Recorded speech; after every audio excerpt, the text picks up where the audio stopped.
You're watching The Sports Objective, the podcast for Pirates.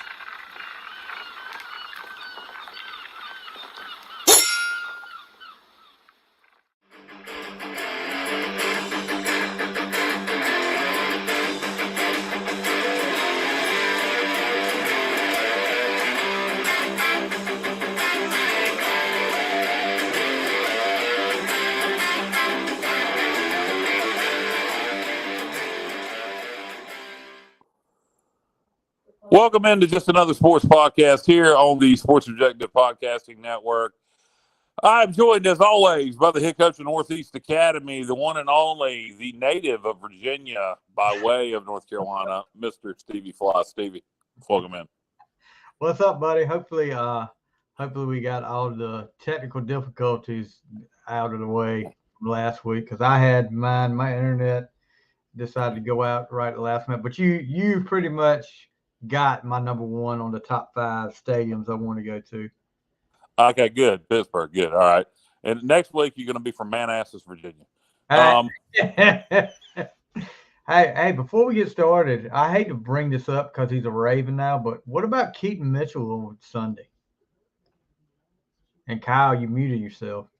I'm sorry, I was trying to tell my wife how to use the television because apparently she doesn't know how to. The Keaton Mitchell with the big run for the Baltimore Ravens. Oh, not just that, 138 yards rushing. Yeah, total rushing. Yeah. I mean, did he get Rookie of the Week? I don't know. He got ground that was that Fed Express ground game of the week. He got that. Well, I know that was, being a Steelers fan, it was hard for you to cheer for Keaton, but you know what? I was happy, as long as he doesn't do it against us. No doubt. All right, so we're gonna welcome in from the Steve Logan era, or as we like to call it here on the show, the Matt Semenza era, the one and only Mr. Daren Hart. Daren, welcome in. Thank you for having me. Good to be able to hear you this week too. We saw you last week. We just couldn't hear you. It's my inability to encounter all this technology. I just didn't hit the right button, but we all good this week. Yeah, we're good. We're good. Yeah. So me and Daren, everybody should have heard. Me and Daren started talking backstage about 40 minutes ago. We had one hell of a podcast and nobody listened. So we're gonna get into some of that here in a minute. We were talking a lot about recruiting. NIL and how about Daren's thoughts on how we should approach or some thoughts on how we should approach recruiting going forward. So that's going to be interesting. We'll get into that here in a minute. But first, we're going to do what we always do. We have a former East Carolina Pirate on. We're going to talk about Daren. We're going to take it from the beginning. Well, not from the very beginning. I'm not going to talk about where you were born and all that. But I went back to your high school days, coming out of high school in Winston-Salem. Talk about how you became a Pirate, your recruiting process under Steve Logan, and who else offered you, et cetera, et cetera. Well, a lot of people were offering my brother David Hart because he was a shrine bowler and all that kind of stuff, and I was actually good at baseball, basketball, and football, so I came to East Carolina thinking I would get a chance to play baseball too. But, of course, Steve Logan shut that down. We actually won the state in baseball with Post 36 in Wilmington. And I was the MVP of the team and all that. So I was wanting to play both sports, but, I didn't know how good East Carolina baseball was at that time. Like, it's a whole different entity. And it would have been hard to play 2 sports. But we decided to come to East Carolina together because a lot of the ACC schools all the ACC schools wanted my brother, but they wouldn't let us come together. They wanted him, but not me. And we wanted to go to school together. So that's how we ended up at East Carolina. I know y'all remember the Kiki and Rondé Barber twins for Virginia. Oh, yeah. So they was at Virginia, and we was at East Carolina, and Carolina. I mean, everybody wanted my brother, but because he scored points, that's what it was. And I played defense, and we both did both, but he scored a point. And we ended up coming to East Carolina because they wanted both of us, and ever since then, we became like we wanted to get back at every school that didn't recruit us and didn't, NC State, O'Kane, he passed us over. We thought we were going to North Carolina State, but O'Kane, thought different. So we all ended up coming to East Carolina off of the fact that we beat them. We actually watched that game in '91 where ECU beat NC State, and we was like, okay, we going to that school, so we could always do it again. And we actually end up beating them last game. Our last football game of our career, we beat them in Panther Stadium, which was the first college football game held in Panther Stadium at the time. Oh yeah, that's right. We beat them, and didn't know that that was going to be our last game ever, since we were 8-2 or something like that. And we didn't go. 8-3. Yeah, 8-3. We didn't go to a bowl game that year, but we thought we were going to 3 bowl games in a row. But we was independent at the time, so they decided to go with someone else. And that was our last game. So my last game, we actually completed the task of beating NC State for not recruiting us. Yeah. What is the deal with ECU teams going 8-3 and not getting sent to a bowl game, Kyle? It was back in those days. The '83 team had happened and the '96 team had happened. There just weren't but so many bowls back then, and East Carolina was independent. The Liberty Bowl had the choice that year of taking the Conference USA champion or East Carolina. They chose to take Houston, the Conference USA champion. We joined Conference USA the following year. And but at that time it was just not a lot of opportunities. I remember there was some discussion of the Independence Bowl that year, and it just didn't happen. And it was unfortunate. That was a great football team. And when people say there's too many bowls now, I always remember that night, because it ain't gonna be a 6-6 Mississippi State that gets left out. It's gonna be an 8-3 East Carolina. Exactly. So I think the fact that we were independent, because we were not Notre Dame, and it was a list, of independent teams, and we just wasn't the more popular team. And that's why when we got in Conference USA, we just started winning that conference every year. Yeah. Because, we like to say we were the class that actually got us into conference, you know what I mean? Well, you won the Liberty Bowl Alliance in '94 and '95, which became Conference USA.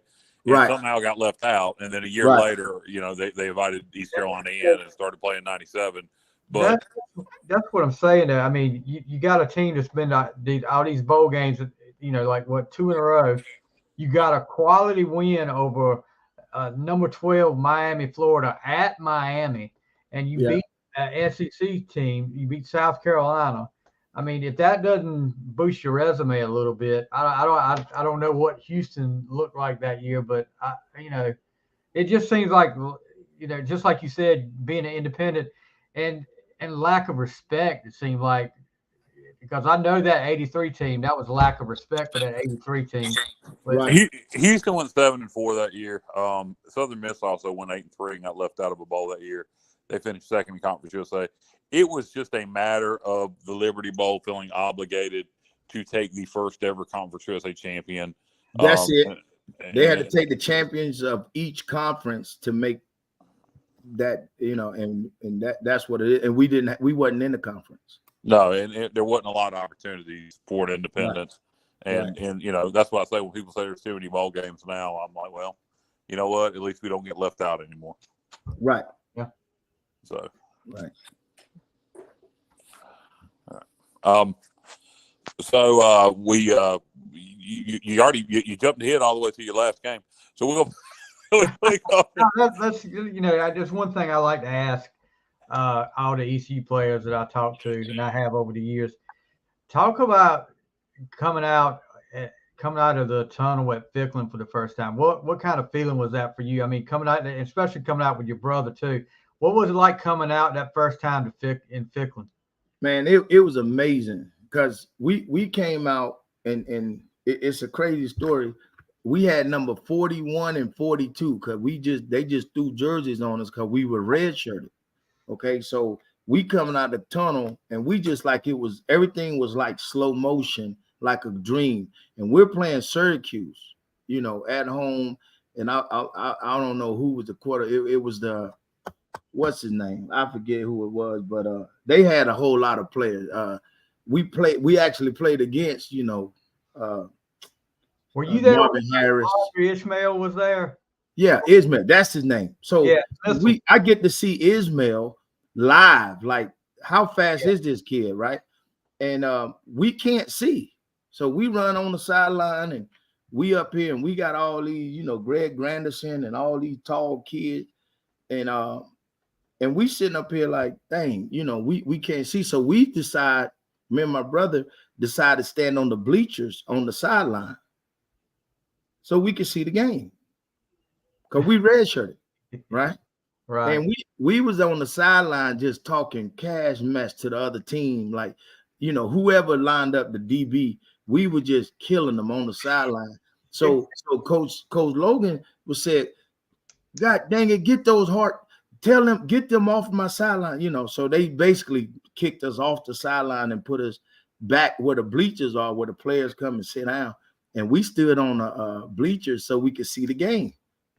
But we was trying to run on the field even when we were redshirted, and it was just a surreal feeling because the Ficklin back then was it was packed to capacity on every game, because we coming right out the Liberty Bowl, and you got the 92 season that really we was kind of middle of the pack 92, but we still played everybody. We played West Virginia, Syracuse.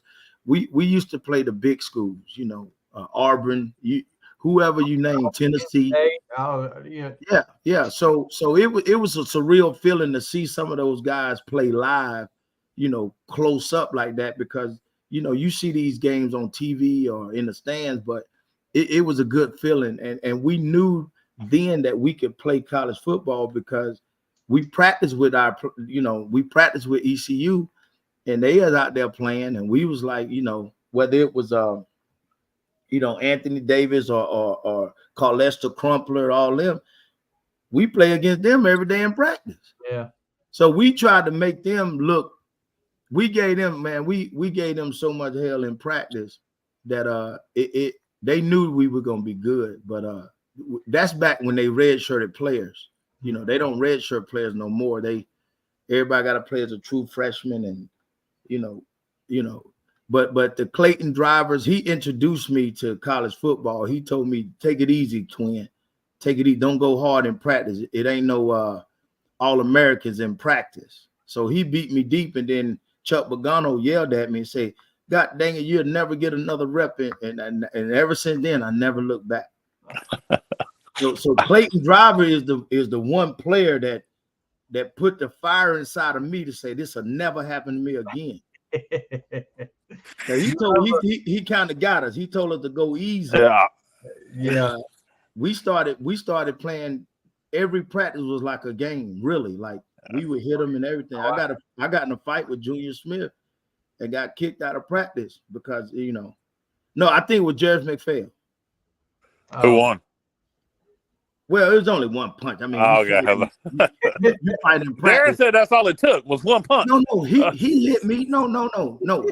He got me. He got me because he hit me first, and they wouldn't let me get back at him. I got you. Daren still need you. We're gonna set that up boxing match. Daren McPhail, Daren Hart. No, but no. Can y'all imagine? I left. They kicked me out of practice. Steve Logan kicked me out of practice. And I walked down the hill by Scott Dorm with my full equipment on, mouthpiece in and everything. And I sat on the bus stop. So they sent, because this is crazy time. So they sent Coach Connors to go get me. Somebody go get Hart before he go, like kill himself or something, right? And I'm sitting on the bus stop down the hill where main campus is. I walked all the way down there. And here come Coach with the cart and said, Hart, get back in the and he brought me back to practice because I was about to kill somebody. You know, at least somebody gonna take their helmet off or something. No, I'm walking on campus with my full uniform on. You're looking for somebody to tackle. Yeah, well, I was just mad because I got kicked out of practice. I really didn't know what they were gonna do to me, but you know, it all ended up well. And you know, me and Jairus, we were good friends with all of them. Junior Smith, Jared McPhail. I mean, you know, best buddies of Scott Harley. But we made all them guys work in practice. Well, it's just like they say, iron sharpens iron. Yeah. That's what you got to be in practice. Yeah. So we'll jump ahead a little bit. 94 season. You know, 92 season you redshirted. 93 season, hey, it was a struggle. 94 season, there was some real bright spots. And one of them would be going down to Columbia and beating South Carolina in an absolute shootout down there. I can't remember the final score of that game. It was, I don't know if you remember, it was 50-something, 40-something. Yeah, it was a lot of score. What do you remember about that game, beating the Gamecocks in Columbia? They had a big running back, number 33. What's his name? He was really like, and this was right after the movie that came out that they shot in the stadium. And we just thought like, wow, man, because we never really, you know, we kept thinking about the movie that they had made in South Carolina Stadium, and was it the program? I don't know. Yeah, it's something like that, man. But we played them, and it was a shootout, but we played well, and it's hard to say you played well if you giving up that many touchdowns. But the defense, we played complimentary football that day. You made plays when you had to, for sure. Yeah. No question. And Junior Smith lit it up that day, man. He was unstoppable. I never seen a guy that small run so hard, you know, and that's when I knew that man, because he wasn't the tallest running back, he wasn't the biggest, and I mean he really did a great job for East Carolina, and we would look at him and say, man, if he could get a first down on this level, we should be able to play on this level, you know. Right. And that was a great moment because I mean we beat a SEC school, but they wasn't as big as they are now, but it was a big win for East Carolina, no doubt. But we made a pact after the 93 season where we kind of went 2-9 because we lost our quarterback. Marcus Crandall broke his leg against who was that against? UCF. It was Central Florida. Central Florida, and it was rumors was out that they planned to do that, right? And we made a pact then that we was gonna stick together. It was 7 of us. It was Morris Foreman, Marcus Crandall, Mitch Galloway, Sean, EJ Gunthrope, and me and my brother. And we made a pact that we wasn't going to transfer. We were going to stick it out, and we're going to make ECU our home. And we felt like we could turn the program around from that core players. And then we just started asking coach, you know, we talk about recruiting. We would want to host all the recruits. So we recruited Forrest Foster. We recruited Kevin Monroe. All them guys, they came through us because we were the core group that tried to recruit all these kids, Matt Semenza, all of them. So Michael Vick, we had Michael Vick because they were always, yes, that's Michael Vick was ready to sign, and Coach Steve Logan called us in, me and my brother. He's like, David, what is it? Do we got him? And I was like, Coach, he coming. So we thinking Michael Vick is gonna sign with East Carolina, but it was a guy named David Garrard that was they in the same class, and we were thinking because everybody that Steve Logan signed, he signed so many dang quarterbacks one year, but he would always move them to tight end or find somewhere else for him. But David Garrard came in, and somebody on his way home, somebody must have called Michael Vick and said they're gonna try to move you to wide receiver. So he ended up going to Virginia. Oh. Yeah, I'd have rather had David Garrard than Michael Vick any day. Because we landed David Garrard probably the week before we landed Michael Vick, but it was like anybody we brought in, we would get them to sign. And we had our little deals, what we do, you know what I'm saying? But, you know, we showed people a good time in Greenville. Yeah, and that, you know, recruiting changed so much, and that's still important. You gotta fit in. You gotta, and sometimes I don't think kids, particularly in this day and age of the portal, I don't think kids think about where they fit in when they go somewhere and how well they fit in, because they're just going to go maybe wherever, you know, is offering them whatever the best offer they have, the bigger name school, instead of what's the best fit. And I think that's what you're talking about. Well, it goes back to this. Who do y'all think the biggest recruiters were from the players' standpoint? Ashley, Holton and CJ, right? Because they knew the area. They know Greenville. Right. You see what I'm saying? So some of your big time recruits in their era probably were hosted by them. Yeah, no doubt. And see when we came through, you know, like I was telling you, the proximity of Marcus Crandall and Morris Foreman staying in Farmville, and you know, you had local talent that could show the recruits a whole different vibe in Greenville. That makes sense. Definitely. No, definitely. I mean, we as players, you have a responsibility. We took some kids. we would take trips, and you're not supposed to do this, but we would take trips with these kids and then come back. As long as we ended up in Greenville, we good. Where would y'all go? Yeah. Oh my God. We went to Charlotte. We went to Raleigh. Wow. Durham. I mean, that's an easy trip. But then they didn't want us to take the kids that far. Right. So we just wouldn't tell them. Yeah. You know? Well, if they don't know, they don't know. Yeah. But I mean, it was we took some trips and did some deals, and the kids loved it, you know. And you know, hindsight, don't give the keys to the truck to certain people. They knew what they were doing. They didn't care what y'all did, as long as they really, you know what, they didn't.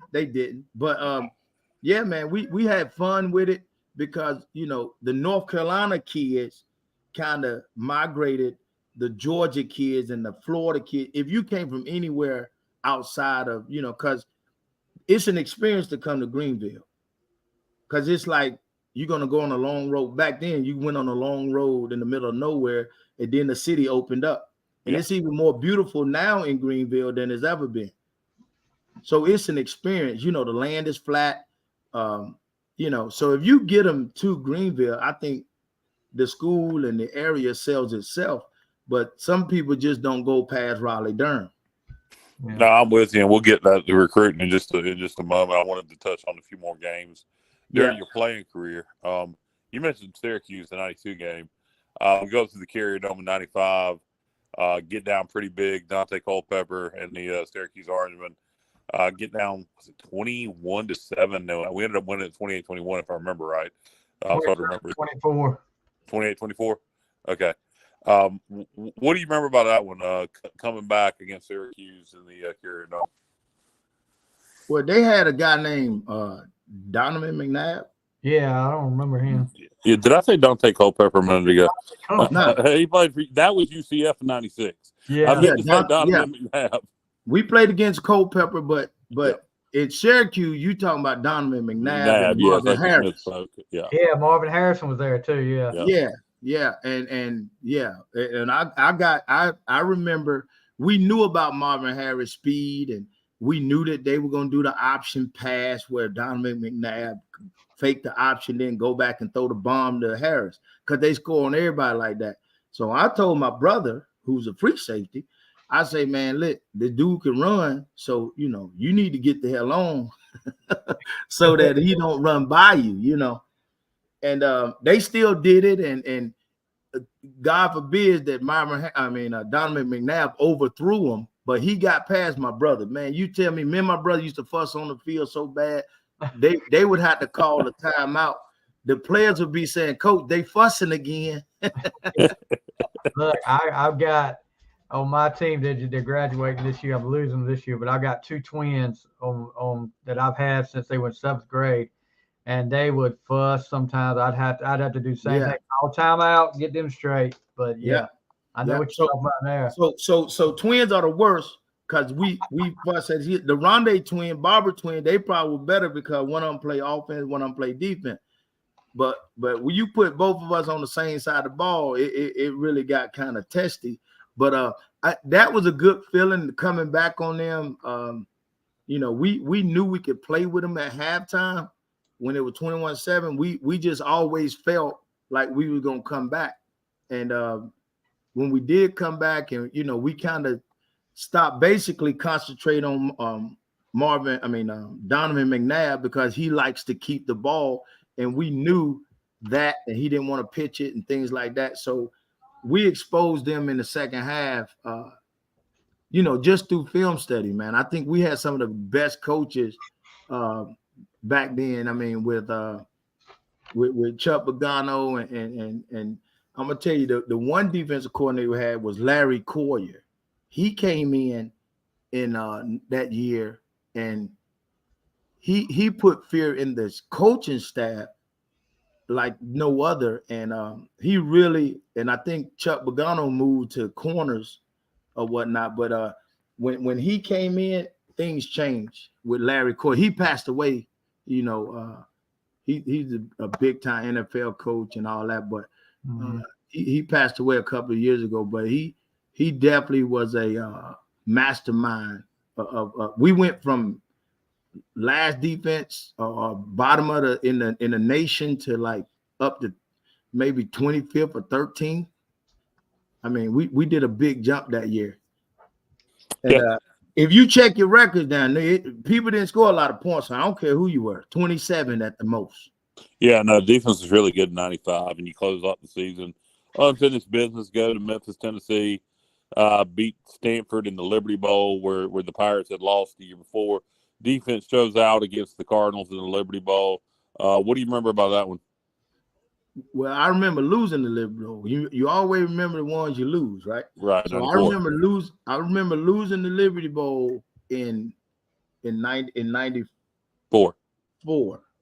And we lost to Illinois. They had Simeon Rice, Kevin Hardy. They had all these star NFL players, whatnot. And we kind of went down to Memphis and we partied too much. Steve Logan didn't give us a curfew, and we partied because we know how to party. And hell, I think even Coach Connor sung. He sung a song at the banquet or something like that. And we were just having a good time. And Illinois was just sitting over looking at us, and then they ended up beating the game, of course, 30-0. So we learned a lesson in the first game. And my brother on the interview, when we lost the game, he said, next year, it's going to be a different story. So we already knew we was going back. And I think Coach Connors put unfinished business. We had a shirt that say unfinished business because we knew that we were coming back. And we circled the game. We played Illinois the next year, and we went to Champaign, and we were going to get them. 7-0. 7-0. We barely, and we had a chance to beat them, and last second we had the chance to beat them, and it goes back to the way we kind of ran things at ECU back then. You go for it, And if you ever listen to Steve Logan, he went for it on Duke one time. We lost 10-9, but he went for 2, and he said you always go for 2. And it probably was it was West Virginia. West Virginia 96. Yeah, we went for 2, and we were good with that. I mean, we at that time, man, the offense had the defense back, the defense had the offense back, and we had some good times, but we knew we were going back to the Liberty Bowl before. My brother spoke it into existence because we felt like we let everybody down in 94.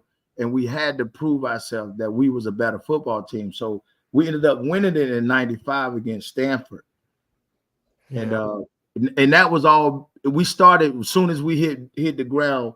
I mean, Coach Connors, he had this crazy workout and 300s and all that, and everybody bought into it, and we ended up coming back in '95 and actually winning the Liberty Bowl against Stanford. I think it was Willingham was the head coach.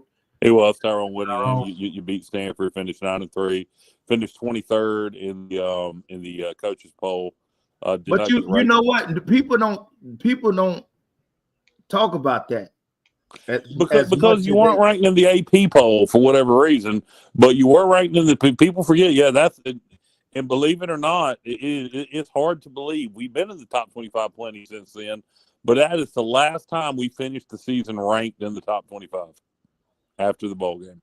Well, you got the only touchdown in that game, right? Yeah, I sure did. That was my only score in the history. But I got an interception against Virginia Tech in the end zone. They didn't call it. But Virginia Tech is the only team we didn't beat in our era. We never got the chance to beat Virginia Tech. Well, you beat them in '92 when you were a true freshman or a redshirt. Right. We did. And we was on the sideline. Yeah. So no, you didn't. What's his name? Delani DeShields. He was a great baseball player. Delano DeShields, played for the Expos. Yeah. He was a quarterback at that time. Wow. We played against some good quarterbacks, man. Peyton Manning, 95. You guys played against some. I mean, you look at the NFL stars. Some of them, just to name a few. You talk about Antonio Freeman at Virginia Tech. Yeah. Donovan McNabb and Marvin Harrison. We talked about them. Peyton Manning, and then Gus Frerotte at Tulsa. Remember Gus? Yeah. And don't forget Dante Culpepper at UCF. Or Dante Culpepper at Syracuse. Yeah, the Syracuse. Yeah, Robert Matthews talking about a tight end at Syracuse, Ken Dilger, who went on a really good career in the NFL with the Colts. They put Dilger out he was a tight end. They put him out at the number 2 slot receiver. All right, this is how they ran their option. Excuse me. That's right. So that he would block me. So I'm going against Trent Dilger at like 100 and I might be 190 pounds, and they put him out there and they started running option with him lead blocking. And we got through it though. Right. I just knew when he was out here I was gonna blitz because I know the play. So I'm gonna hit on a couple more games here, and then we're gonna kind of move on to some other topics. Stevie, if there's a game you want to mention to get it in, but the two I want to mention here, one more from the '95 season, Southern Miss down in Hattiesburg, the fake field goal. Chad Holcomb fakes the field goal, pass interference, then comes on to kick it to win it. That was every time the Pirates and the Golden Eagles got together, it seemed to be a physical ball game. Right, and that was a tough game going against them. That was our rivalry, actually. And in our eyes, that was the toughest game, that we had to play with the independent schools was Southern Miss. And the year before they came actually on ESPN on Thursday night, they got us on a Thursday night and just lit the scoreboard up. That was our worst game we played. That was 96 the following year, actually. Yeah, they beat us pretty good. That was one of the 3 losses. And we were so embarrassed against that week. I don't know who the quarterback was, but they kind of Lee Roberts. Yeah, they kind of got the better of us. But in that game, we kind of again Steve Logan, making the gutsy calls, and he faked the field goal. We got the pass interference call, and we knew that Chad was gonna hit the field. Everybody just knew it, because he just put it. We just thought we was invincible at that time, and that was a great game. But they really the fans were so close to the field that they're right on top of you in that stadium. Yeah. And they were calling us Daffy Duck and shit like that. They like, hey, your suit's so white, you look like a duck. And it was crazy. My brother had DAV on the back of his jersey, and they had to put DAR so you could differentiate between David and Daren. So they had Dav Duck. So they were calling my brother. Okay, I got you. Now, Dav Duck, yeah. I got you. So they were calling him Daffy Duck, and every time that was pissing me off. So I just hit them a little harder. Y'all making it hard on a Southern Miss, you know. But we had a good defensive game that game. You played that position undersized. Did that put a little, because I played offensive defensive line in high school undersized. I was like 5'6", 145 pounds playing center and nose guard. Did that, like with me, did that put a little bit of a chip on your shoulder? Because people were, like you said with Dilger, they were just coming out there and saying, okay, we're going to put the big tight end and block him and take care of him. Didn't that put a little chip on your shoulder and make you work a little bit harder? You know what? I never, because I've been short all my life, we never thought we was, until we watched film years later, we never thought we didn't belong. Right. So it was like you sending a big fullback at me, knowing I'm not going to back down. It's just going to be a train wreck. Now, my nickname was Dizzy D because I'm going to always run into the train. Yeah.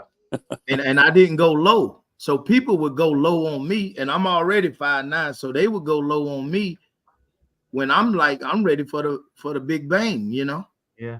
And I knocked myself out quite a bit. So, I had 5 concussions. Probably more than that. The ones I shook off, when they say you okay, you was always supposed to say, yeah, I'm okay. But I mean, that back in the day when you got asked that, you were not going to say, unless you were really out of, you weren't going to say, no, I can't do it. I mean, and then you just got told, okay, well, go over there, get you some water. You just got your bell rush, shake it off, get back in the game. And that's the way you wanted it too. I mean, yeah. So today, they do it a lot quicker now. If you run into somebody, they tell you to go to the tent and all that. But and I may have some screws loose or something. I don't know, but I don't claim it. But I remember pretty good. So I figured it, it's like boxing, once I think they got 100 days before they can fight again because you got to let that thing, settle in. But I just, I played at a high level and I didn't know you could watch film. I thought that was cheating. So when you see Peyton Manning and all these guys, Luke Kuechly watching film and they know the play before the play, I was doing that. Once they told us we could watch film and study the other opponent, so I would know plays before they happened. So I knew I was going to get an interception against Stanford before I got the interception because I said you knew tendency from watching game film. People don't understand how important that is. Yes. I knew I didn't know I was going to have the biggest game that I've had was against Miami. Right. And I didn't know that I was going to have that big of an impact, but I knew that I was going to make some plays. Let's talk about that Miami game. You talked about the Southern Miss game the week before. It was on ESPN, and Southern Miss blows us out. I believe 28-7, something like that. Yeah, and then we go on the road the very next week to the Orange Bowl in Miami, and you had a hell of a game as the Pirates blow out the Hurricanes. Right, and Miami to us then. We never really played that, like we didn't know about the U and or we did, but we didn't look at them as big as they wasn't as big as Auburn and Tennessee at the time. Right. So when we played Stephen Davis and them at Auburn, they were number 4 in the country. And when we played Tennessee, they was high ranked in the country. We played Washington years before then. When Bino Bryant and all them, they were pretty.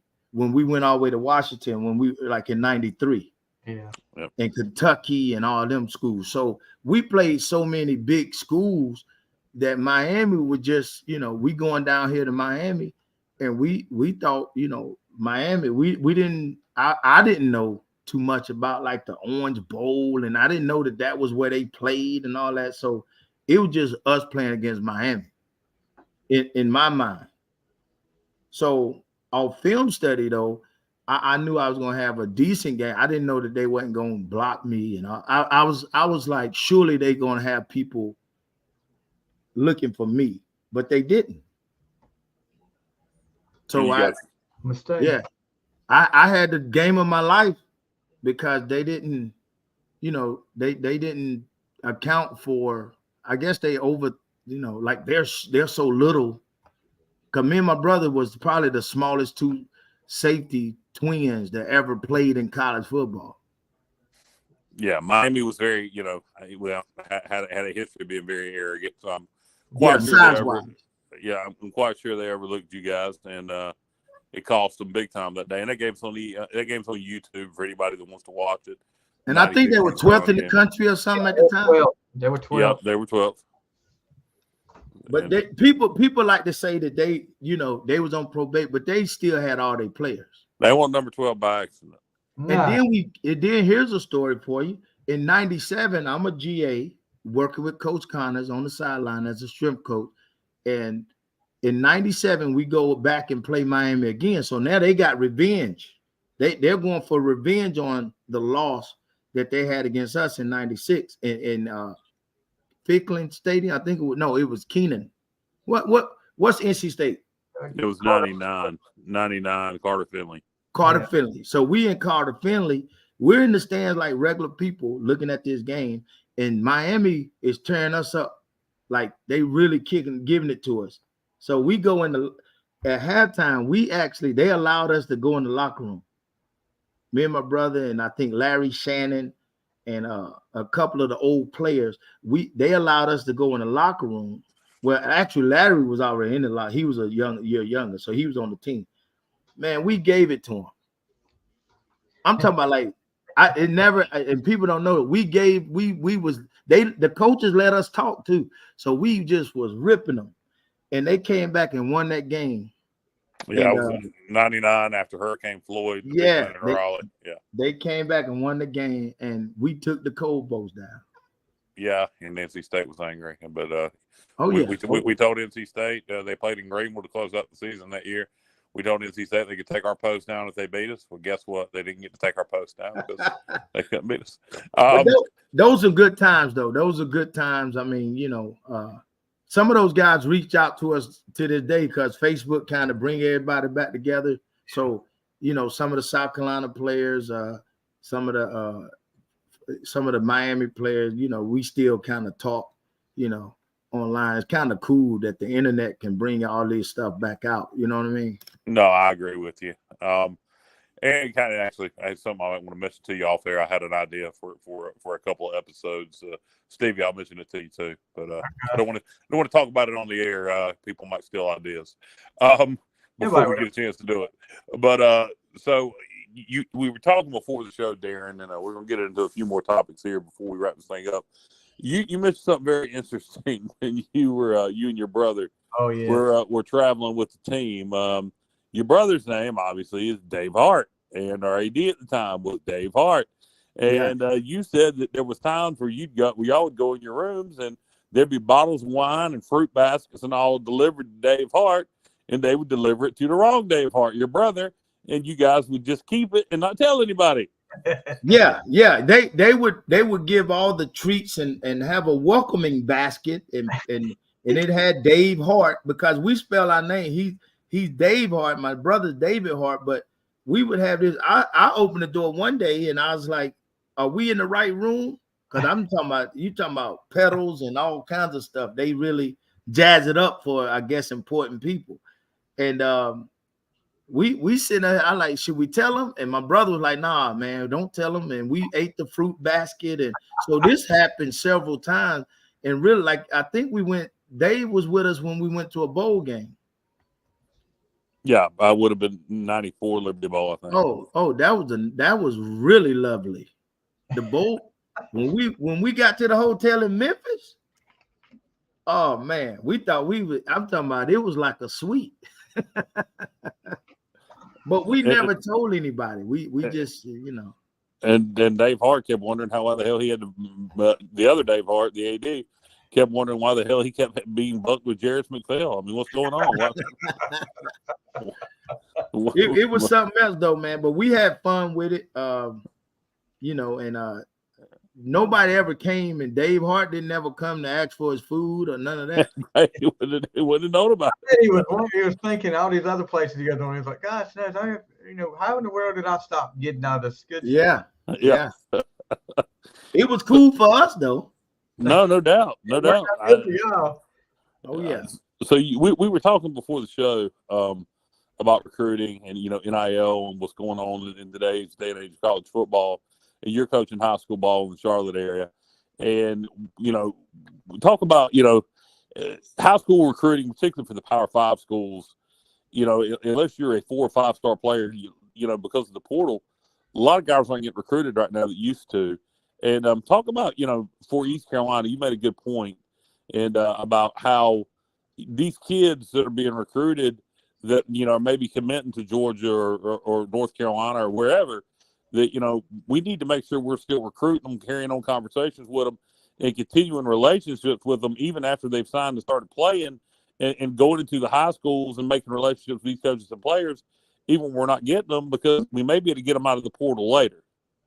Yeah. Now the scope of recruiting has changed so much. A lot of the big schools, Power 5s, they're only recruiting maybe 4 to 5 high schoolers per team, and on their initial signing, because the portal is so important now to all the schools. So it's kind of changed the scope of things, and you could get real good players now just going. You're getting guys that's committing early to FCS schools and lower schools because the scholarships are limited to high school kids. But I was talking about maybe the importance of coming and courting kids, even though you may not be getting them as far as scholarshiping them, because you could get them through the portal with a relationship. And it's important to build relationships with all the high school coaches, because some coaches, they recruit, but they're not hitting. They're recruiting off the internet, and they're recruiting off the recruiting services, and they're not actually coming to the high schools. Like for instance, all the high schools that's in close proximity to East Carolina, I think we need to go in them personally and introduce and shake hands with each coach. Me being a high school coach in Charlotte, I know a lot of coaches may go to the top schools or where the recruiting service sends you, because they already know where all the 5 stars and all this stuff are because of the recruiting service. But it's a lot of kids out here that's really good, but you just might need to talk to the coach or get a relationship with them so they can tell you where they top players from 3 years ago might have went, and it's always you got to recruit these kids like 3 or 4 times. Like you got to recruit them as a high schooler, you got to recruit them as a freshman, because now instead of redshirting, they're really going to schools just to get in the portal, get more film. Now, I like what you just said about talking to the coaches about, hey, yeah, I'm looking for a quarterback. And right. You go, hey, I don't have a quarterback right now, but 2 years ago I had a kid who's now playing down at Gardner Webb, and Right. he's going to be their starting quarterback this year. But I think he can play at the FBS level.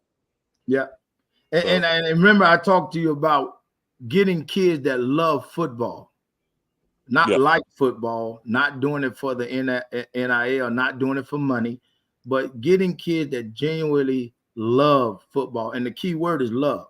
If you love the sport, then you're gonna do what you got to do to be great at it. And I think we had kids that love football. Like, we got Morris Foreman from Fort Union, but the guy loved football. You know what I mean? And I think back, the difference between now, you getting kids that's might meet your board standard as far as how tall they are and how they look physically and this and that, but do they love football? And I think you only can find that out if you, of course, talk to the kids, but really just building relationships is really the key to keeping players and going to get players. Shaking a hand still works. No, I agree with you 100%. Relationships are very key to recruiting. There's more to it. Obviously, you need NIL money, and people need to give the team Boneyard, the NIL collective, to help East Carolina. But there is more to it than just that, and building relationships is certainly a big part of it. Stevie, you have something you wanted to do with Daren. Oh yeah. They're called. Go ahead, Stevie. Take it away. 2-minute drill. What Okay. this is some quick hitting questions. No wrong answers, but it's just first thing that comes to your mind when you hear it. All right, you put 2 minutes on the clock. We'll get ready and go. All right. All right. Favorite food? Pizza, Coke or Pepsi? Pepsi, Lake or beach? beach. All right. Favorite music artist? Oh, Jay-Z, Favorite movie? 300. Favorite TV show? God, I don't have one. Old school? Anything old school you watched growing up? Old school back in the day, when we didn't have so much to pick from. You're right. We didn't have a lot to pick from. TV show, What's Happening? Good Times. Yeah, I love Good Times. Yes. What's happening? Pineapple on pizza? Yes or no? Yes. Turf or grass? Grass. All right. Favorite sports team? Green Bay Packers. Favorite athlete? I'm gonna say because I model my game. What's your man name from Florida State? Brooks, Derrick Brooks. Derrick Brooks. Okay. Toughest opponent as a team and one-on-one that you ever went up against? Virginia Tech. Okay. All right. Toughest player you went up against? Deuce Staley. Oh wow. Favorite ECU memory? Shoot, I'm Miami. Right. Definitely. All right. Last thing. Favorite place to play on the road? I love playing at Southern Miss. The fans are right there on you. Yeah. All right. That's it. You got the 2-minute drill. All right, I'm gonna hit you with one more. Parkers or bees? Who? Oh wow, Greenville Barbecue Establishment. Parkers or bees? Oh, I'm going Parkers. Parkers over bees. Okay. All right. I'm going Parkers. I'm for Parkers. Yeah. Okay. Tony Collins was definitely not a Parker's Barbecue fan. No, he hates it. We may get a chance to get our sponsorship back with Parker's. Now that Daren said he liked Parker. Oh yeah, Parker's got some good barbecue to me. Yeah, I like Parker's. I prefer bees, but everybody has their preference. And Parker's go back a little further than Well, bees have been there since the 70s. So's Parker's, but Parker's is nicer. I mean, it's not fancy, but it's nicer. Bees is a dump. Bees just a little dump sitting there off 43, and they got really good barbecue though. Yeah. But all right. So, Steve, we got anything else for Daren? Or Daren, anything else you want to say? Any social media you want to promote? Talk about where you're coaching high school ball at, etc. I'm at Olympic High School in Charlotte, North Carolina. Other than that, I'm still, I'm diehard ECU. Hopefully, we get this thing rolling. I'm ECU. I'm not one of those guys that's gonna fall off the boat. I'm a true pirate, and we're gonna get this thing right. I'm hoping Houston can get it right. I'm a fan because I'm just a pirate, and I just pirate support pirate. So I'm glad we had a good showing last week. Hopefully we can finish the season, with some wins, because that always helped the climate of Greenville.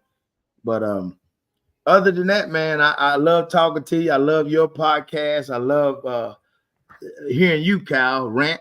I've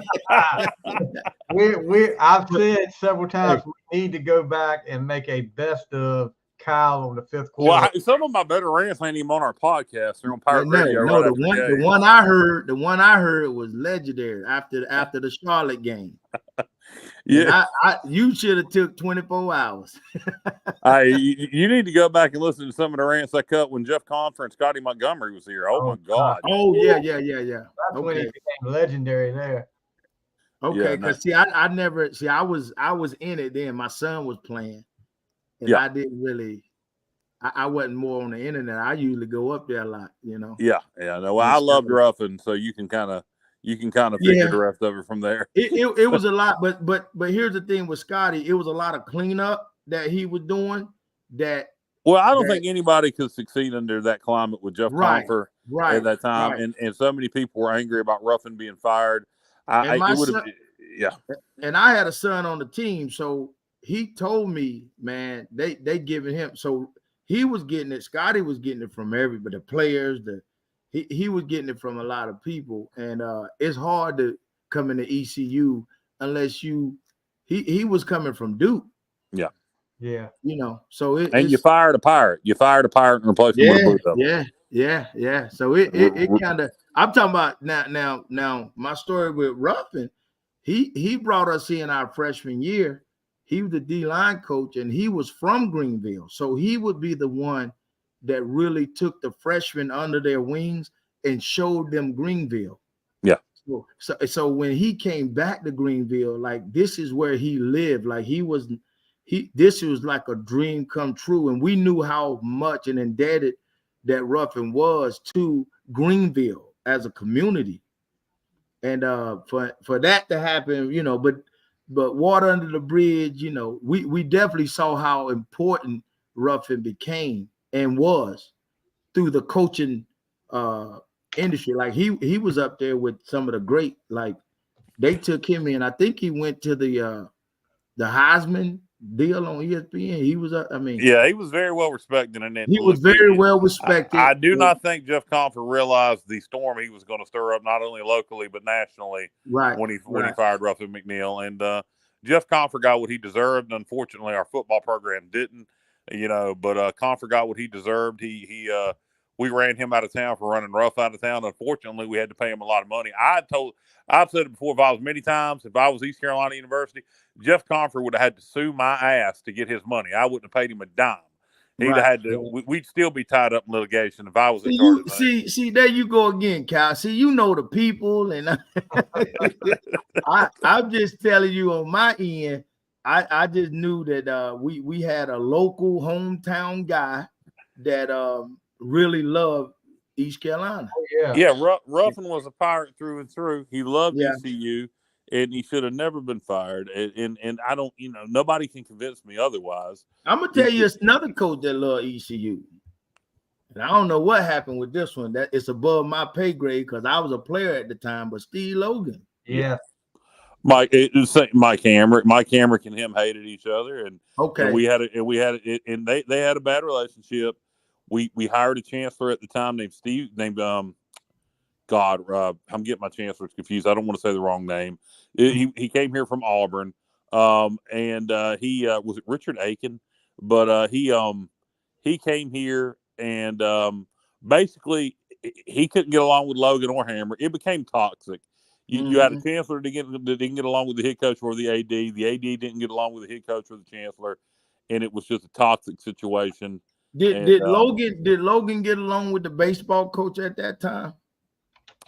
Keith LeClaire, I would think so. Yes. He didn't let me play baseball. No, when you got here, that would have been Keith wasn't here yet. When you got here, that would have been Coach Overton. Yeah. Okay, yeah. Coach Overton. He was good too, though. He was. Coach Overton, if you keep up with the baseball program, he is the color analyst on the Baseball Network now, calling the games. Has been for years. But Coach O's a good guy, and I'll tell him Daren Hart still pissed at him that he didn't let him play baseball here. Bubba said David Daniels and Kevin Monroe both played baseball and football. Didn't know that. Why you got to rub it in Darren's face, Bubba? No. I knew Kevin could play. I knew he could play baseball. I didn't know they allowed that. Like, no, but Steve Logan, he knew, because I asked him. I said, "Are you planning to redshirt me? Because if you gonna redshirt me, then I could try." And back then they really, if you're a football player and they paying you a scholarship, then you gonna play there. I just got a text that just to clarify this. Steve Logan and Keith LeClaire, the guy that was the head coach at the end when Logan got fired, they were very good friends. They were? Yes, they were. And Keith unfortunately passed away from ALS. Oh, sorry to hear that. Yeah, he did a great job with our baseball program. Yeah. So and maybe Logan was just trying to keep that class, the Marcus Crandall, Larry. I mean, it was Mitch Galloway, Alan Williams. He wanted to keep all us together. Morris Foreman. We had a good class come in that year, and they kind of kept us all together. So it might not even have been Coach Overton. Logan might not even. Martin Liviano. Y'all remember Martin Liviano? Of course. Oh yeah. He's up in California with my brother. Yeah. Is he really? I interviewed him last year. Now he has some stories. Now he was higher up in the pay grade. He actually beat me in tackles every year. Like, I was always the second leading tackle on the team because I could never get past Liviano. So every year I played, But here's the deal. I only not started one game out of my career in 4 years. An Iron Man. Yeah, and then that game I set out one play, and then he put me in. That was James Webster. He put me right back in because the other guy wasn't getting it done. But nowadays you don't see guys playing that. Hey, let me ask you a question that I always forget to ask this, and it's a question I like to ask. You always talk about the teams and the play, the Miamis, the NC States, the Southern Misses, the Syracuse. What's a game or an opponent that you remember that maybe wouldn't stick out, that was like a tougher game than you thought it would be? I remember one that comes to mind when you were here was 95 or 96 against the Ohio Bobcats. Yeah, Miami. I was gonna say something about Miami of Ohio or some Ohio. It was the Ohio Bobcats, Ohio U, yeah. Ohio, yeah, green and white. They came into our home, and they played us pretty good. That was Jim Grobe that was their head coach, the guy that went on to take Wake Forest to the Orange Bowl. Really? Yep. Dang. But yeah, they were good. I felt like they were well coached because they, but I remember that game. It was Ohio. Yeah, I was gonna say Miami of Ohio or something, but it was definitely Ohio in the name. Yeah, it was Ohio U, and that's one that came to mind to me. That game, one time the Pirates had that game put away, and then Ohio just comes back on us. And I remember, I don't know if you remember this, Logan had to put the defensive starters back in. And it's harder to win. I don't know if that was homecoming. The hardest game to win at East Carolina is homecoming. It certainly was this year against Charlotte.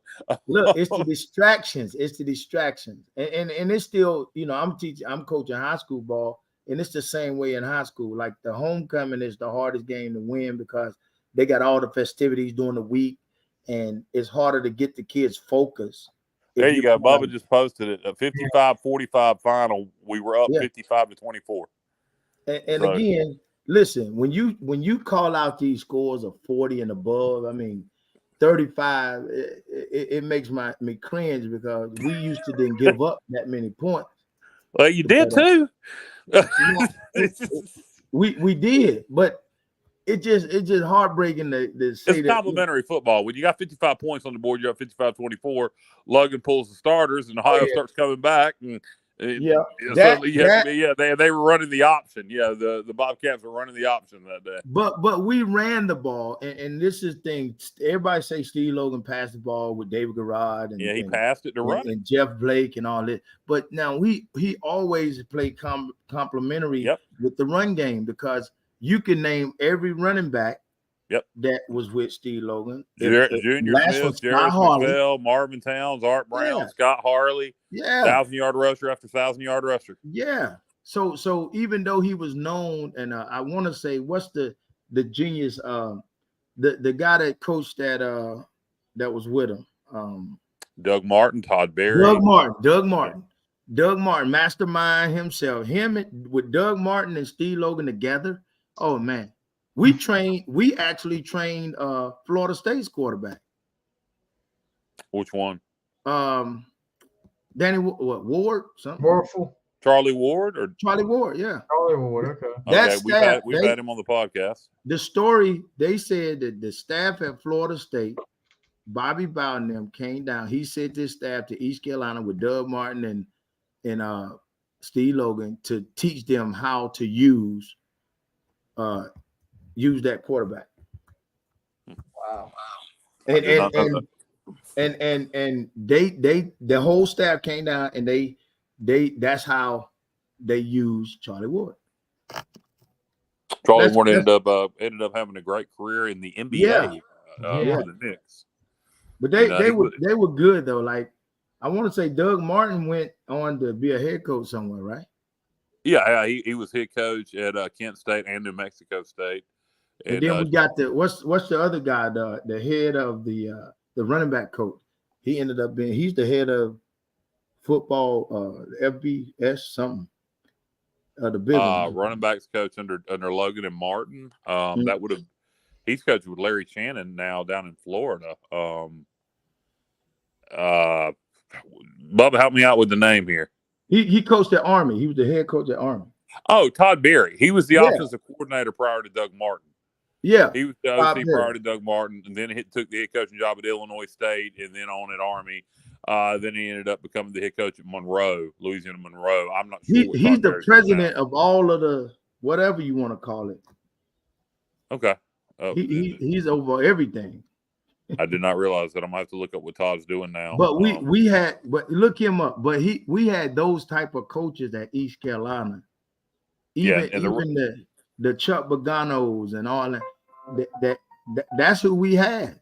And everybody was inspiring to be head coaches. See, now the coaching staff is young. Like coaches are young now and they're bouncing around and you're getting GAs to move up. And, it just, I wonder, well, how young is our staff? Well, Donnie Kirkpatrick is 712. But no, Kirkpatrick was with Shankweiler. So but relatively young. On the defensive side of the ball, we're young and it's working. The offensive side of the ball, our O-line coach is a very experienced guy in his first year here, but he's very experienced. Besides that, I'd have to go look at everybody's resume as far as, how experienced they are. But I don't think we're as young as you think we are, surprisingly. Right. But I do get what you're saying. I'm not trying to defend, because I know you go in, but No. I'm not as negative on the staff as everybody thinks I am. I just don't. Right. You just don't think there's any excuse to be this bad on offense. Yeah, somebody got to be called to the carpet. Well, I always go after the head guy. Who hired the offensive coordinator, who hired the assistant coaches. But Cal, because I'm in coaching, I don't always go after the head guy. He makes the hires. Yeah, he did hire him, but you never know. Like it could be politics to hire people. Could be, but I get what you're saying. I can imagine on that level, it's a high level. So, and there probably be some politics that come into play. There's some rumors out there floating around about your old head coach might want to come be the OC here. So we'll see. Speaking of politics, old Henry Hinton and Steve Logan are best friends, and we all know his name Henry Hinton carries some weight. So we'll. Steve, think Steve would come back? There's rumors, man. I don't know. There are rumors out there that Logan would consider coming back as OC or offensive analyst. I don't know how much truth there is to it. Right. I just know that Stephen Igo on hoistthecolors.com, who works for Henry Hinton now at 94.3, raised the question, how would people feel about Steve Logan coming back as offensive coordinator? Patrick Johnson, who works for Henry Hinton, asked Steve Logan on the Patrick Johnson show, would you consider coming back into coaching? And Steve said if it was the right situation. So to me, for those rumors to be spreaded, those questions to be asked, all people affiliated with Henry Hinton, and I know Henry's relationship with Steve Logan, I think Henry's trying to make it happen. Right. But who knows beyond that?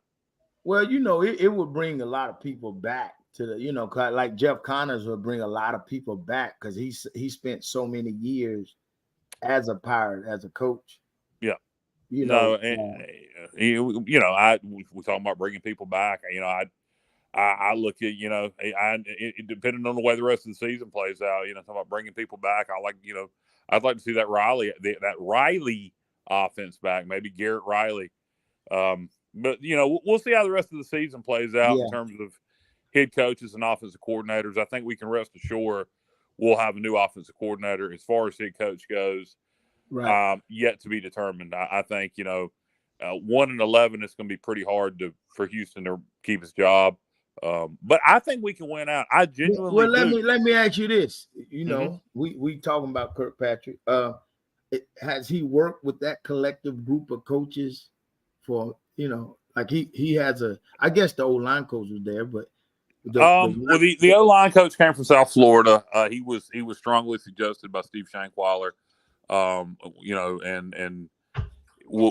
Very well respected guy. Wide receiver, the guy that coached CJ, the inside receivers guy, he left. We lost several guys from the offensive staff. Yeah. I think one of the biggest losses from the offensive staff was our passing game coordinator, whose name is escaping me right now. He's at Maryland now as an assistant coach. Okay. And if somebody could, Bubba, if you post his name, Latrell Scott. I think, was a big loss for us. But Donnie's gone. Latrell Scott. Donnie's gone. I mean, there's this is no disrespect to Donnie Kirkpatrick. I think Donnie Kirkpatrick is one of the best wide receivers coaches we ever had when he was here under Ruff and McNeil. He coached Dwayne Harris, Justin Hardy, Zay Jones, etc. And I just, somebody's gonna have to be the scapegoat, and there's no way Donnie's going to keep his job. He's. But no, if the head coach won't keep his job, yeah, you're right.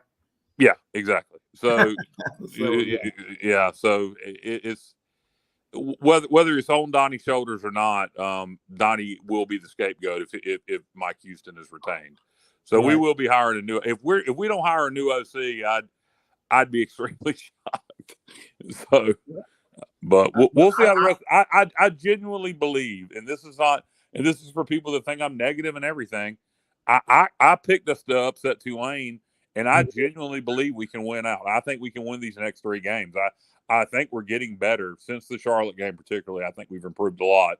Right. And I believe we can beat Florida Atlantic, Navy, and Tulsa and put the fired Mike Houston conversation to bed and move on and make some changes on offense and see if we can get back to winning next year.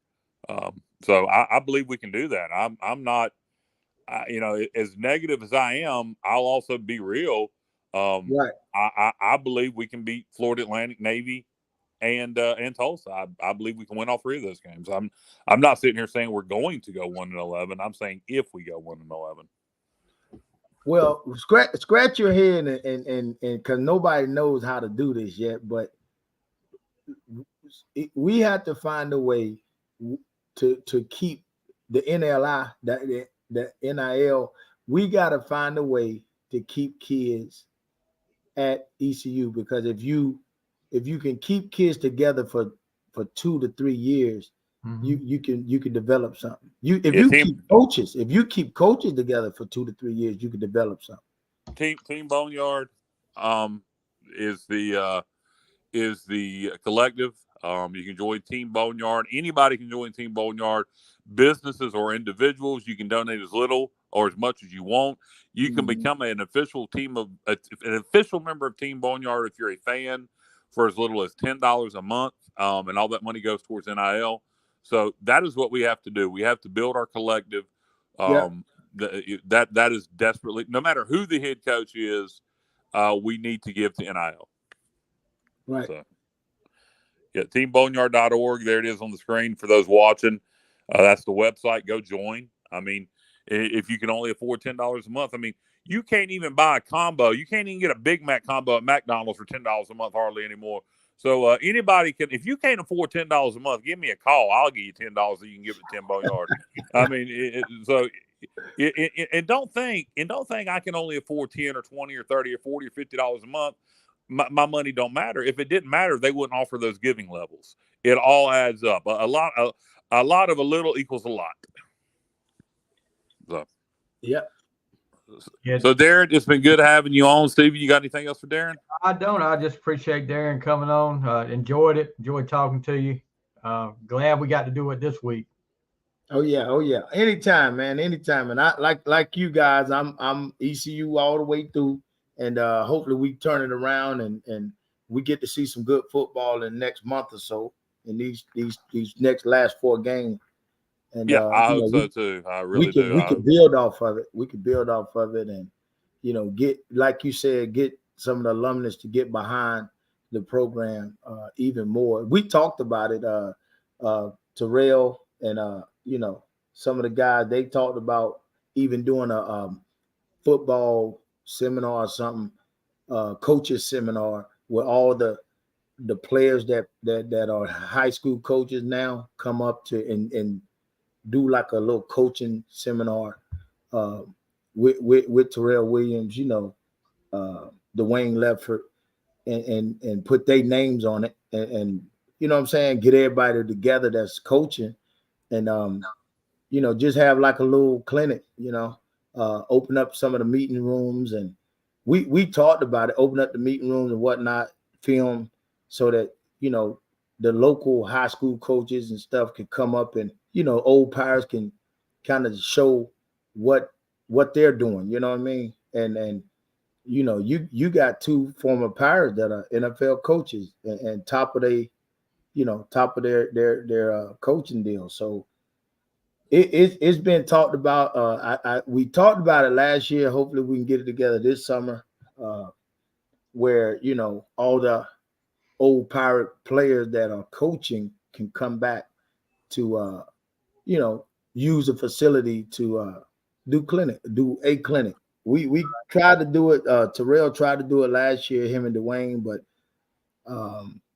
hopefully we can get that going, and Yeah, hopefully, and whoever at the university, I don't know, Coach Houston or Johnny Gilbert, whoever has to clear that, right, needs to clear it, because you guys paved the way.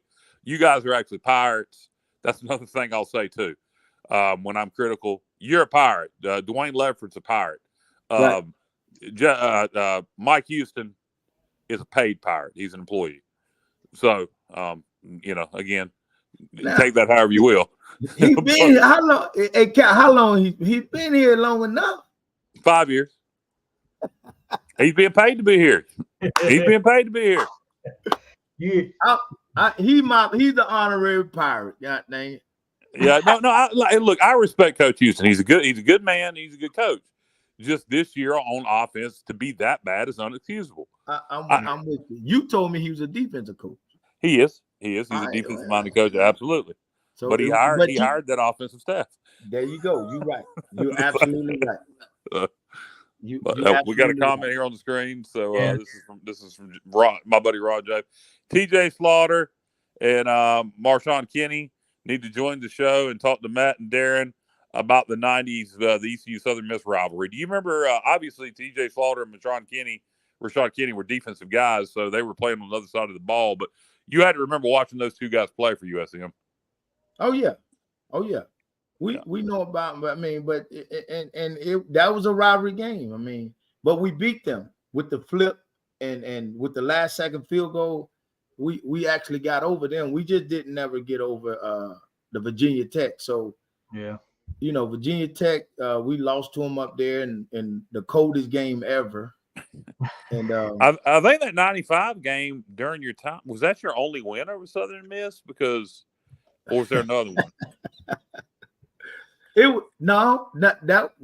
No, we won a lot of games, but Southern Miss was the one that where we flipped and the fake field goal in 95. But I was trying to remember. in I remember 96. 96, it was a loss. I don't remember 92, 93, and 94. I don't know if anybody else does. 94 was a win. Okay, so you guys had back-to-back wins over 94. Yeah, we beat them regularly now. I mean, Yeah, it's Southern Miss. Yes, Southern Miss. It was a blowout. It's 31-10. Yeah, it ain't nothing. Southern Miss is trash.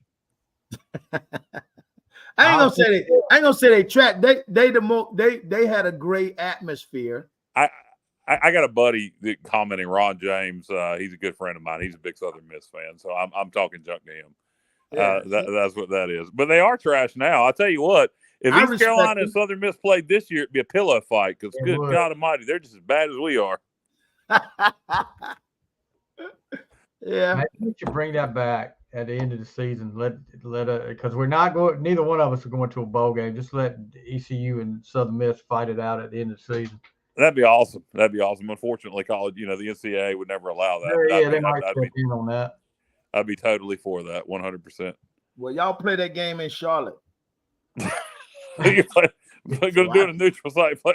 Hey, you talk about alumni. We could get old Vince McMahon to fund that game. I mean, we could go down there to WWE headquarters and have the game down there. The NCAA wouldn't know nothing about it.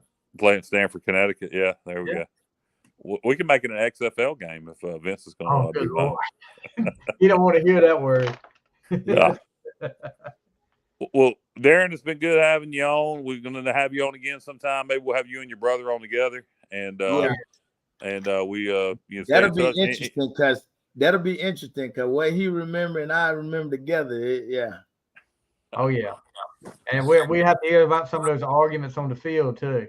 Oh yeah. I tell you, man, Army game. You said Army might be back in our conference. We play. They will. They are starting next year. Yeah, we play Army, and I think Morris Farm. That was one of his best games. He had like 95 in Mikey Stadium up in West Point. Yeah. And my brother went in there, and I want to say he tore his leg up because he just come kamikaze out from free safety, and we already had the tackle, and he just gonna come bury himself in there and hurt his leg. And I was like, I fussed at him. He's down on the ground hurt. Everybody telling motioning to come get him. I said, you stupid. How you gonna get hurt? And we need you. That's awesome. Oh man, we used to go at it, man. That's awesome. Brotherly love. Oh yeah. But if anybody else would have been talking that crap for you to your brother, you'd have probably been ready to hit him. Oh yeah, we never really. I mean, I'm talking about the Rod Colemans, I'm talking about everybody. They respected because it was if Dwayne Leffert was gonna come at me, he got to have David there too. And we was always together. We slept in the same dorm room. Right. Yeah. So everybody, I guess they figured, it's just not one twin. You're gonna have to you'll get them both. Yeah. Yeah. So we never really had problems with being small and people kind of trying to challenge us. And plus, I will say, that class, it was the class in '93. Who was that? Jerry Dillon and them. Jerry Dillon. They didn't care. They kind of roughed us up a little bit, but other than them, because George Kuntz and them, which is, I talk about George Kuntz, he's a mentor type, very upstanding guy. Like, we wanted to look him and Robert Jones. They had left right after '92. And right. Yeah, and we never got to play with them, but they would always come back, and in the beginning of their NFL careers, they would always be like the big guys coming back. You know what I mean? Yeah. And we kind of I followed their careers, and I was glad that George Kuntz went to Green Bay. But that was my team. Yeah, George's a good guy. We've had him on the podcast several times, and he is in administration now at some university at Wisconsin. Yeah. So a guy that at some point, I think could maybe be a candidate to run the Pirate Club in the future if he ever wants to come back to this area. Right. So, good guy. Well, Daren, it's been good having you on. Again, whenever you want to come on, let us know. We'd be more than happy to have you on Talk Football. And good having you and hearing the stories about the old days and your thoughts on the current situation. Tell Matt that I said, what's up, man? He's doing a hell of a job on his little deal. I'll tell him. I sure will. Matt, Sonny and Semenza every Tuesday or Wednesday. It's one of the two. We're Jason Halter and Matt Semenza give their picks for the week in college football, and Matt always joins us also on the Pirate Football Playback, and many times on the Pirate Preview. So Matt Smith is a big part of the Sports Executive Podcast. I got to say this before Daren gets out of here. Justin Butts has made a comment. Daren Hart for ECU offensive coordinator. There you go. Nah, man, I'm defense, man. I'm a head knocker now. Yeah. I hate to see them points go up there, but no, that's too much pressure. I've been an offensive coordinator for a girls' flag football team, and I tell you now, being an offensive coordinator is very hard. That sounds like our offense this year, girls' flag football. No. No, but you know what? You know the difference between offense and defense. Offense, everybody has to be right. Exactly. Yeah. No, you're defense, right. People can mess up and get covered up. Yeah. No, you're right. It takes. So which one you want to coach? On offense. Yeah. Oh yeah, which one you want to coach? Shoot. Yeah. No, you're right. It's hard. It's hard to run an offense on air. Yeah. Yeah. We know you were kidding, Justin. Daren's just. We had to throw that out at him. But as a head coach, I've been a head coach this was my 13th year, but up until like halfway through, I just called defense. Mm-hmm. And I'm at a small private school, but there was one year I started coaching and I was having to call offense and defense. And for me to have to call offense, I was like, oh boy, we're in a world of trouble here, bud. Look, that play clock gets smaller and smaller, doesn't it? and then you're running about 30 plays through your head, like, okay, what do I need to run here? What do I need to run here? But I tell you what, Steve, I've witnessed a lot of OCs in my time. I've been coaching for 27 years. If you have a plan and you map out, have a script, it definitely helps. Yeah, I had the script, but when that script goes to crap, when none of that script's working, you got to come up with something else. That's called ECU right now. Justin Butt said he knows the offensive coordinator Wayne Christian, at least they can score more than 12 points a game. Yeah, that's true. Is he trash talking?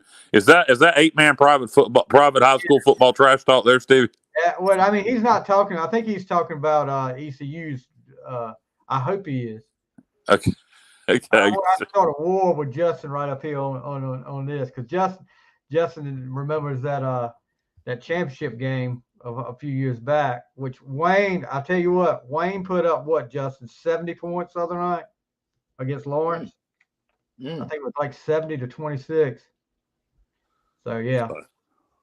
Don't they run the clock when you get so many points? Yeah, when you get up by 40, it's like if you get up over 40, it's a running clock and it never stops. Right. You don't. But yeah, it 8-man football. If you get to the outside, if you don't have speed, you're probably not going to be successful. I don't want to hear. Listen, it's two things: arena football can't do it, and 8-man football can't do it.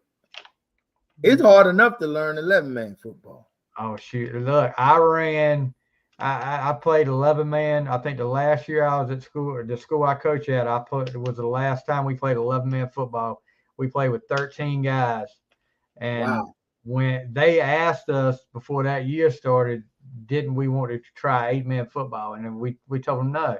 We were looking at it like, no, we ain't gonna what's out like that. We're gonna get this out. I wish.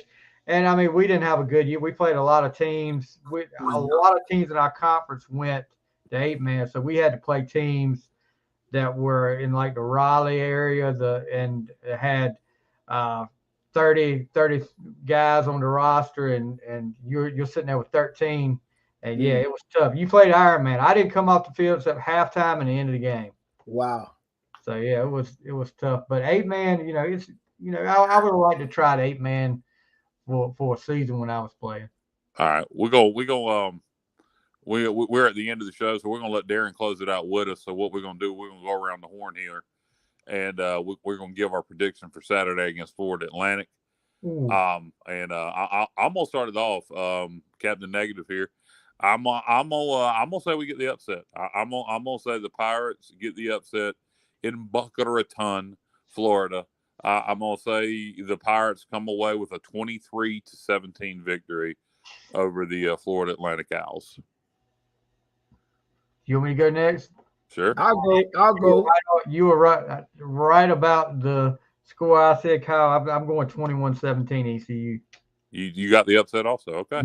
Yep. And I'm gonna come in with, and I want ECU to win, so I'm 21-10. Okay. Pirates won by 11. So all three of us calling the upset. There you go. Send that to Mike Houston. See the man with the man with the hate in his heart sitting in the recliner, plus Daren and Stevie, all three think we're gonna beat Florida Atlantic this week. So there you go. Send that to Coach Houston. Do you think what do you think? What do you think, Houston? Do you think he listens to that fifth quarter just to hear what your rant is, Kyle? Now, of course, according to Chandler Honeycutt from Pirate Radio, apparently so. Apparently, that comment from Houston about people with anger in their heart sitting in a recliner was about me, according to Chandler. Wow, Kyle, I remember that. I do too. I mean, that was the first thing I thought about when I heard it too. Yeah. So according to Chandler, that was about me. I seriously doubt it was, but Glenn Griffin, no, it was Chandler. I'm pretty sure it was Chandler. If I'm wrong, Bubba, if it was Glenn Griffin, I apologize to Chandler, but I'm almost positive it was Chandler. But if it was Glenn Griffin, then I apologize to Chandler vociferously, because I've quoted Chandler for saying that several times this week. But if it was Glenn Griffin, I do apologize to Chandler. Well, I'll tell you this: when I heard that comment, you're the first person I did think about, because it's like, damn you too, Stevie. Damn you too. Well, I don't know. Hate in my heart sitting in a recliner. I mean, that's just not me. You're not. Yeah, I know when Kyle has hate in his heart. Yeah, it reminds me of Brother Love. But Stevie, you'll get this reference. Oh yeah. You've got no love in your heart. Yeah, but Kyle, if you don't say nothing, then that means you don't care. Exactly. So you're a true pirate because you care. I do care, and I try to make points, even when I'm ranting and raving. There are points I'm trying to make. I'm not just saying nothing. It's not just anger for the sake of anger. There are points that are trying to be made. I think sometimes people get lost in the tone of the voice versus the words, but they remember it.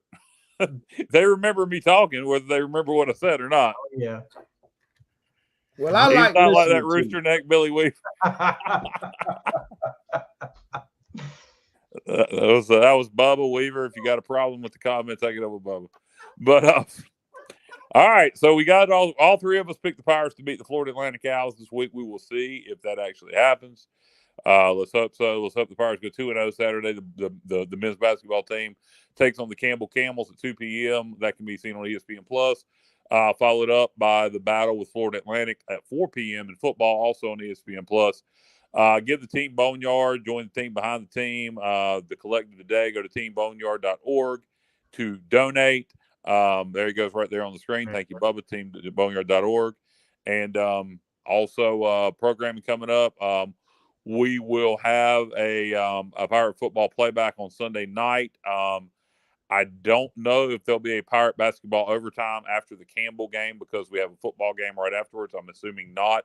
So I'm assuming maybe Sunday we'll do a combination of the Pirate football playback and Pirates basketball overtime.